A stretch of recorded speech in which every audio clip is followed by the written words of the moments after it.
Hey everyone! The day finally came, the day that I've been waiting for months, April 2nd, the Nintendo Switch 2 Direct. I couldn't wait to get a look at what Nintendo's been working on for the last several months, and I'm going to share my thoughts with you. Now, the Direct did have some legitimate strong points, but it also had some blunders as well. Now, I'm not intending for this video to be overly negative, nor do I want to be a babbling Nintendo-obsessed fan. I'm just going to give my honest impressions of everything. If you disagree, respectfully let me know down in the comments below, but don't get worked up, I'm just giving you my honest thoughts. So right off the top, Nintendo announced June 5th for the Switch 2 release date. That's really not a surprise, that's pretty much in line with every prediction I've seen out there. So this wasn't mentioned in the Direct, but let's address the price before it becomes an elephant in the room. So we're looking at $450 for just the system, and $500 for the system with Mario Kart World. If you buy just Mario Kart World on its own, it's going to be $80. Is that going to be a new normal price? Apparently Donkey Kong Bonanza will sell for $70 on its own, so maybe there's something special about Mario Kart World that justifies an exceptionally high price. Either way, the prices are a bit tough to swallow. It's more than most people were expecting. Most estimates had the system around $400.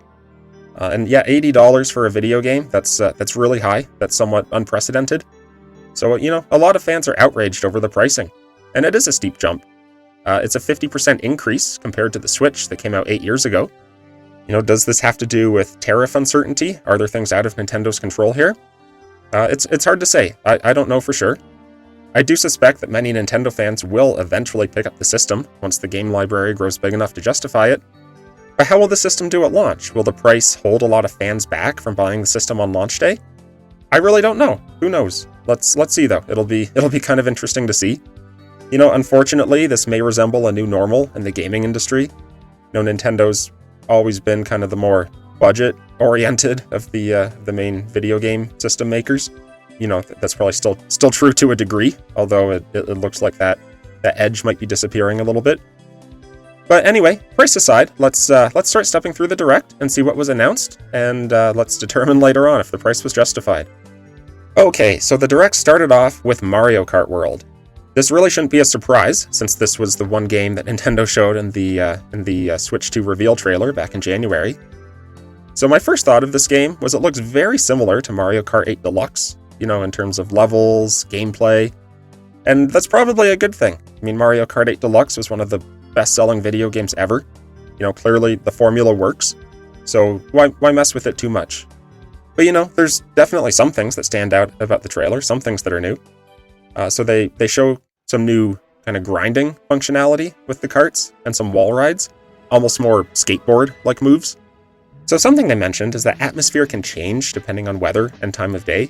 It'll make the levels more replayable, and will give you different atmospheres to race in. And the game's focus is that you can race across the globe. Now, from what they showed in the trailer, it doesn't look like you're actually racing around Earth, like not the real globe. It's, still just a Mario-inspired world. But, it's kind of a new approach. That's something new that Mario Kart 8 Deluxe doesn't have. They talk about how you can drive everywhere, you can drive off the track.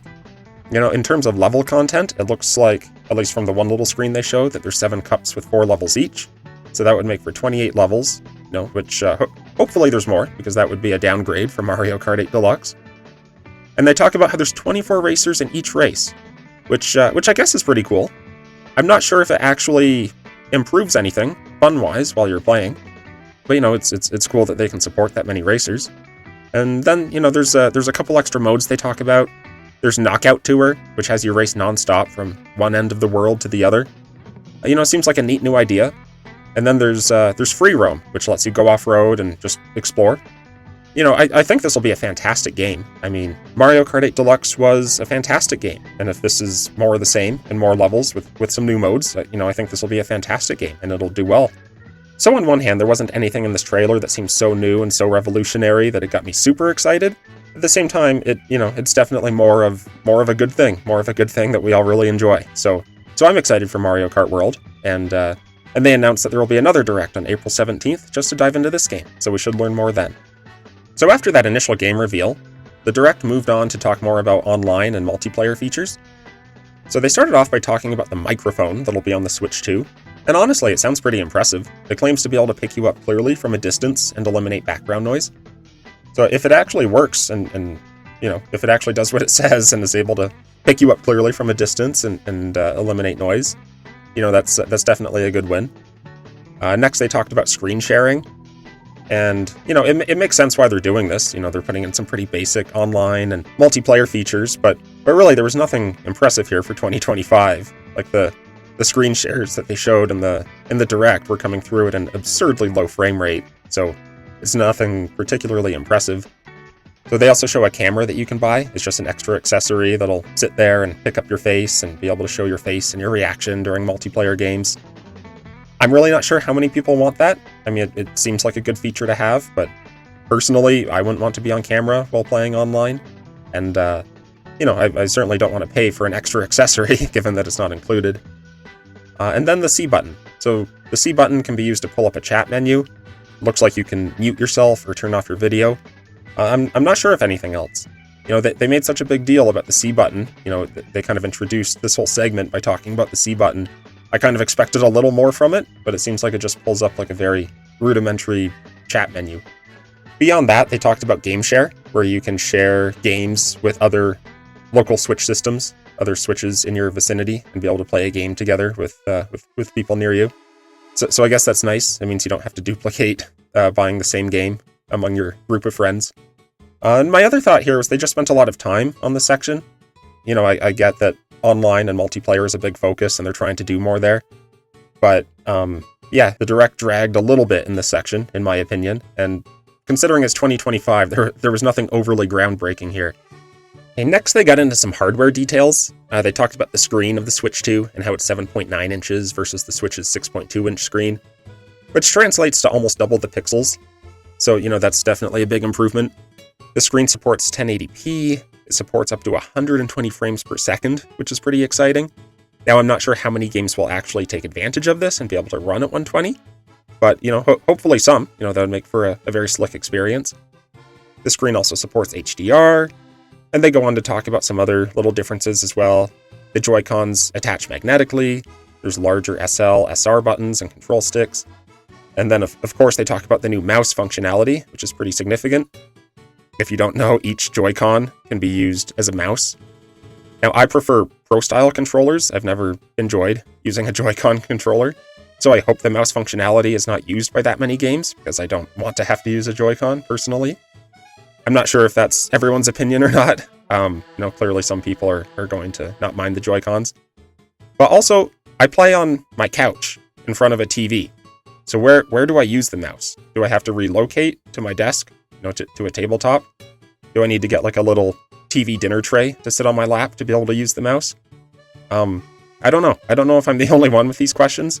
I don't see the mouse functionality really enhancing anything for me. Personally, I hope most games do not use it. But maybe you have a different opinion. If you do most of your gaming at a desk, then clearly the mouse functionality will be a lot more convenient for you. And then they talk about the mic, they talk about clearer audio, extra USB-C port. They do mention that the system will have 256 gigs of storage versus the Switch's 32. And this is really nice. I know my Switch filled up its storage in almost no time. So to be able to have several times more storage, that's a really nice win. Then they mention there's faster reads and writes to the storage. They mention the backwards compatibility with Switch games. And that just about wraps up that section. Now they move on in the Direct to what I would say is the biggest blunder, the Nintendo Switch 2 Welcome Tour. It doesn't look that interesting. It has a few little tidbits about the Switch 2 and its hardware, and also a couple little demos you can play around with. Basically, I just can't believe that they are charging money for this Welcome Tour. It just seems like a no-brainer. Like, this is the sort of thing that should be included in your system as free software. But yeah, they're charging for it. Maybe there's more to this than meets the eye, but right now it just kind of seems like an absurd cash grab to be charging for a welcome tour of your new system. Next up was the Nintendo Switch 2 edition games. So they talk about how certain Switch games will get upgraded versions for the Switch 2, and the first one they jump into is Super Mario Party Jamboree. And what they show here is there's mouse controls that are used, audio recognition, more rumble, and use of the camera accessory. So the main Mario Party mode is updated to be able to use the camera and be able to share your face with all your friends you're playing with. And then beyond that, there's 2 new modes in this game. So there's a Bowser Live, which has you do a bunch of stuff like hit blocks and stack Goombas while you're on camera. I don't know, it looked pretty silly to me, to be honest. Some people might enjoy it, and maybe it actually is fun to play, but to me it looked really silly in the trailer. And then there's also a Carnival Coaster mode, which has you use the mouse to shoot down enemies, and it talks about how you can feel really strong rumbles in the controller. And then there's some new mini games and stuff in that mode. But in my personal opinion, Super Mario Party Jamboree already had way too many side modes and way too much side content. I was always of the mindset that more main game content should have been added, more board maps, more mini games.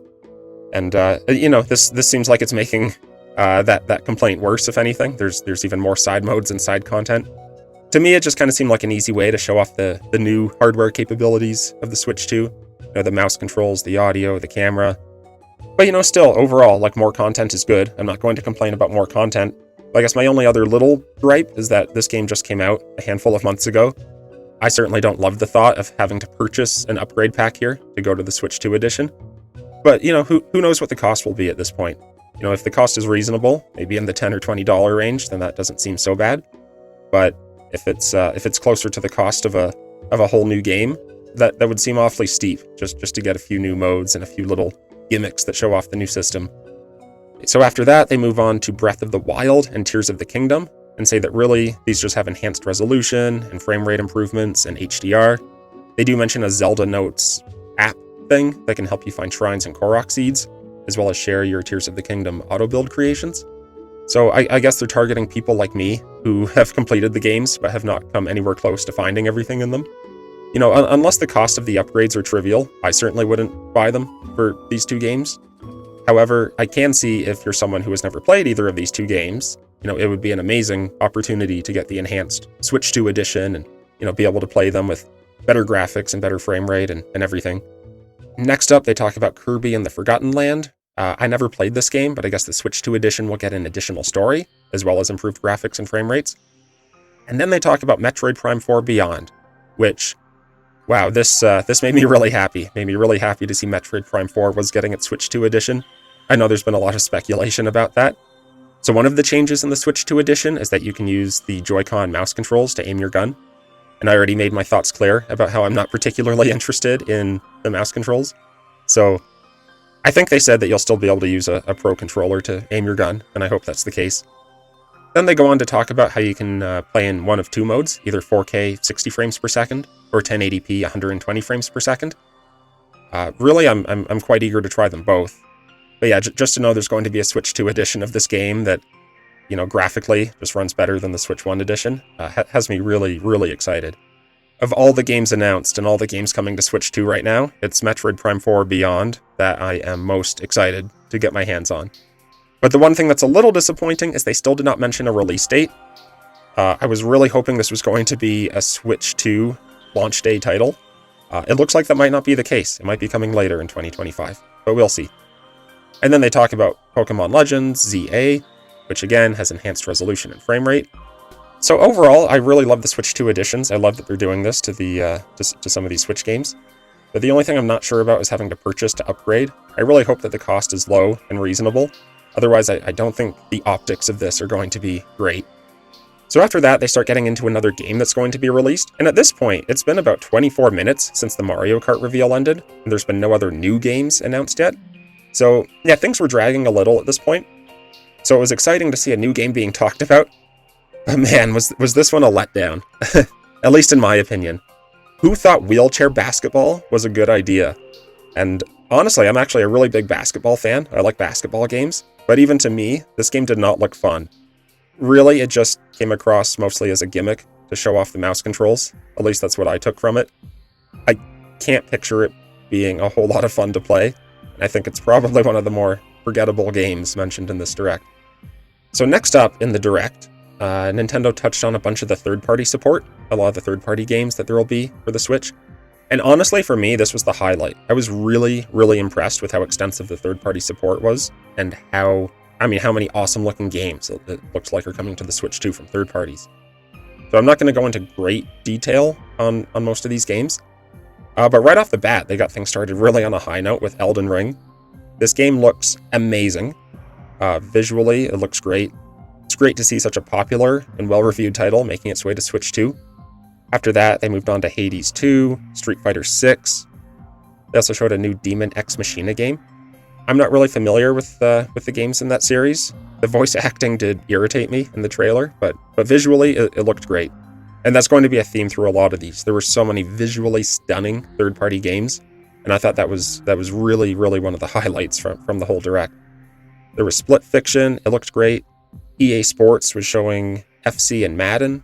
They didn't have any gameplay from the titles, but yeah, there's going to be EA Sports. So they showed Hogwarts Legacy, and I'm not familiar with it. But, as a child, I was a bit of a Harry Potter fan. So, it was great to see, and I thought it looked amazing. It seems like a very well-reviewed game. This one really intrigues me. Next up was Tony Hawk 3 and 4. And again, I did a lot of gaming back on the GameCube in the GameCube days. So, I played both of these games quite a bit.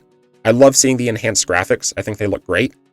For myself personally, I'm not sure that's a compelling enough case to buy them again. But yeah, they're looking great. Hitman World of Assassination, another game that visually just looks amazing. Project 007 got me pumped up. I was getting some classic GoldenEye vibes. I was thinking at first it might be a GoldenEye remake. It's not. But yeah, regardless, I'm very excited to see what they're making here. Bravely Default is some RPG game. Yakuza 0, it also looks great. Yeah, this whole section of third-party games, very, very impressive. I was very, very happy to see all these games announced as coming to the Switch 2. Next up, they jumped into what was finally another first-party game, I guess, with Hyrule Warriors Age of Imprisonment. But it's a third-party development company, so does that make it a third-party game? Or is that what they call second-party? I'm not entirely sure. Call it whatever you want.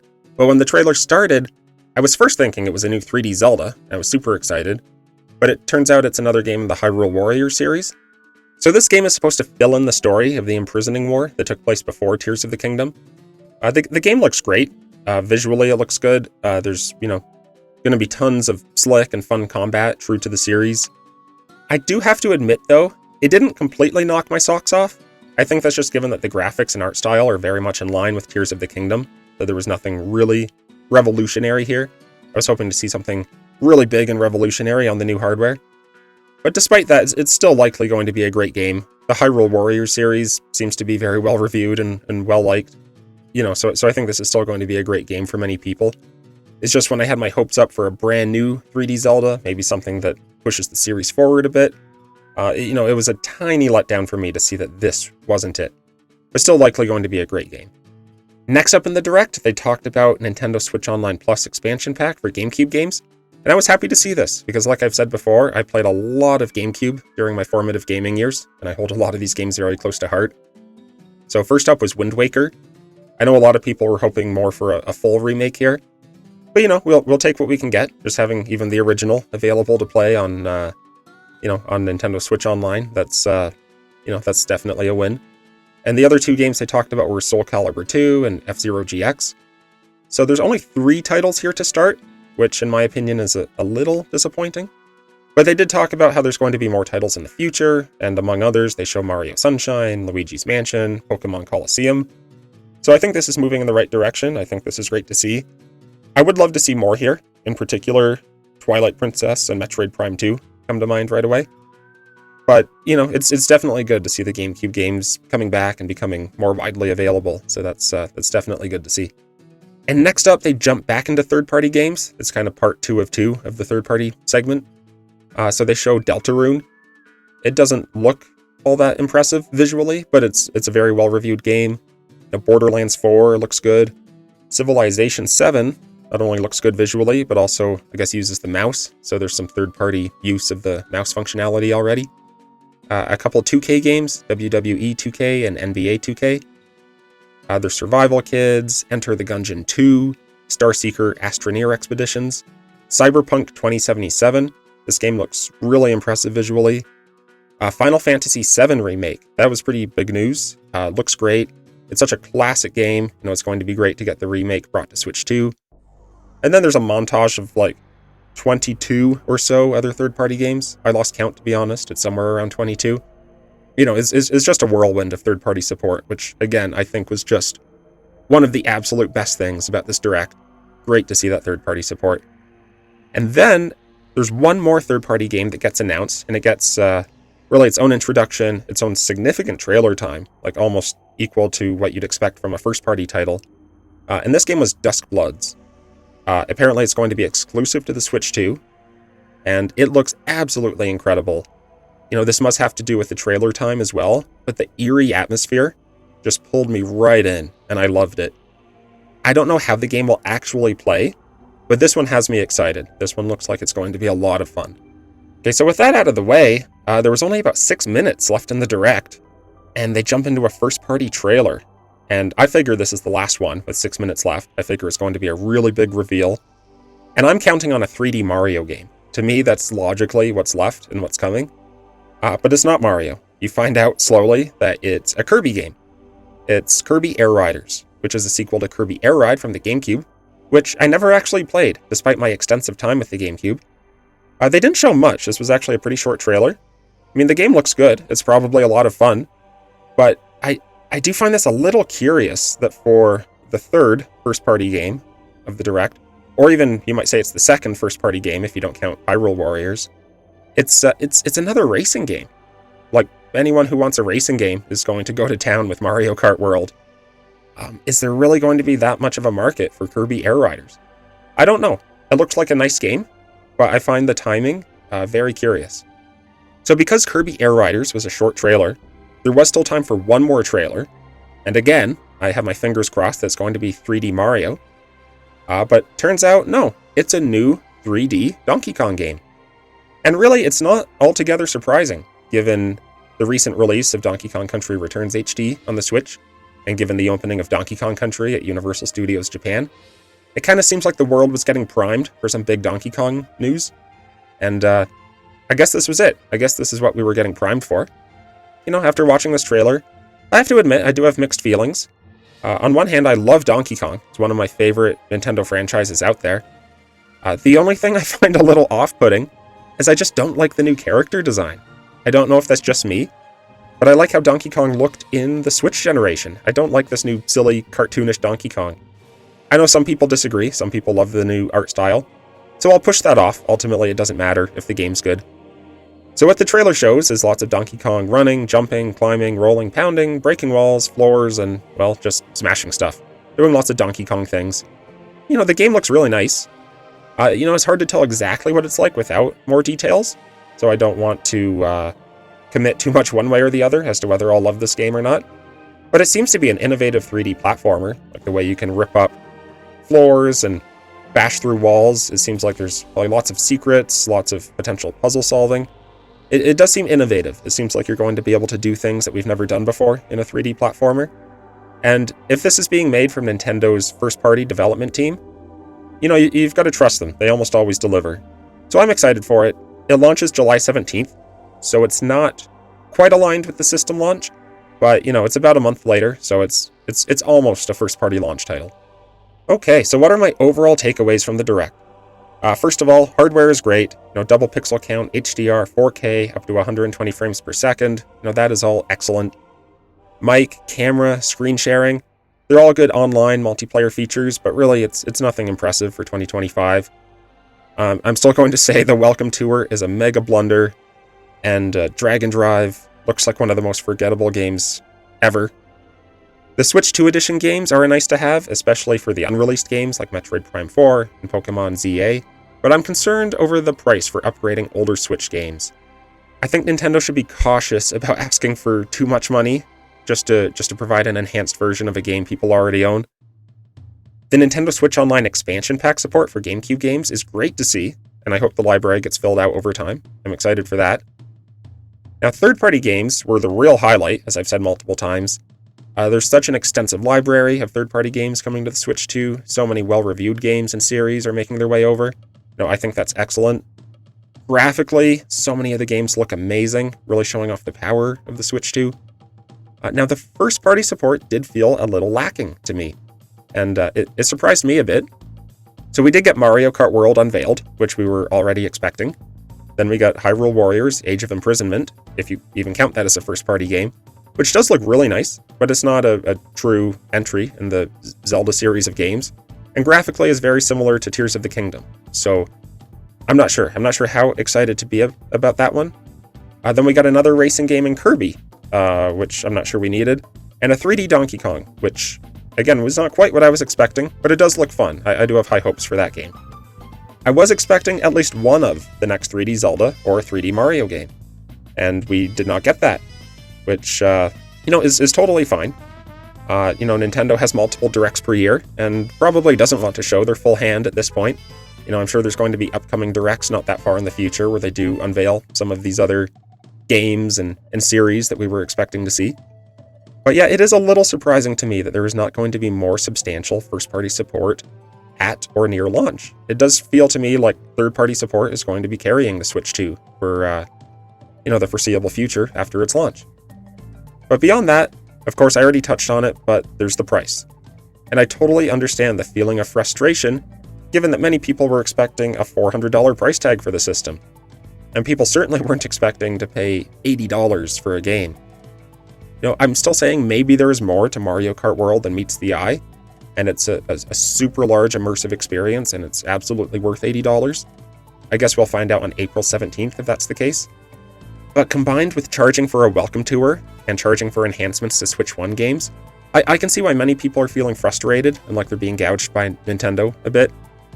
Ultimately, though, the price is what it is, and if the game library for Switch 2 is enticing enough, I suspect many Nintendo fans will eventually at some point buy the system anyway. At least that's my sentiment. But let me know down in the comments below what stood out to you about the Direct and where you agree or disagree with me. Remember, these are just my unfiltered opinions. I'm not trying to take a positive or a negative stance here. Make sure to like and subscribe if you want to see more Switch and Switch 2 content. Bye for now.